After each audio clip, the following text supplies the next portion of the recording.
kay Francis, binata siya, dalaga ka. Oh, ano ngayon? Aswerte mo nga kay Francis eh. Hindi ka pa ba sir eh, Francis? May alagang isda, may alagang hamster. May alaga rin ako. O ano alaga mo, nanay mo? Ikaw ang inaalagaan, ikaw sumisyo ka na yung nanay mo. Huwag maalaga ka na kay Francis. Sinisi pa ako nito. Binibigyan lang kita ng magkakataon para magbago ka eh. Ay, ba ano? Magkasama ba ako? Oh. Huwag na si Jason. May jowa na yun eh. Uy, isip ko ba yan? Francis na lang. Pakita mo yun ang palengke ka. Right?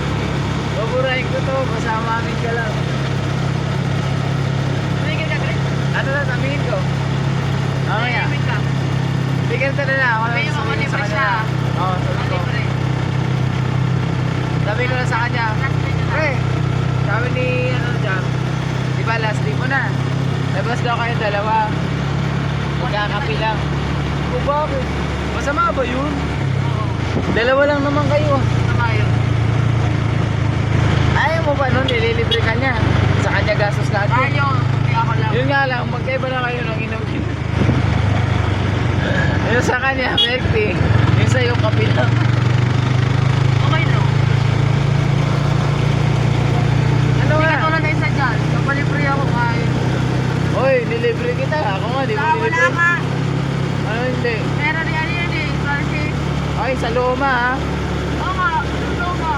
Oy, nasa Loma tayo na traffic. Nilibre kita doon. Pero ni ano yun. Francis. Oy, pera ko yun. Ako nga, hingi ako 10. Hindi mo ko mabigyan.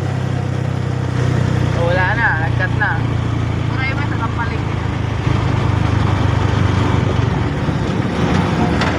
Ano na? Ayun, nandito na si Francis. Tayo na bahala. Ano ba? Pero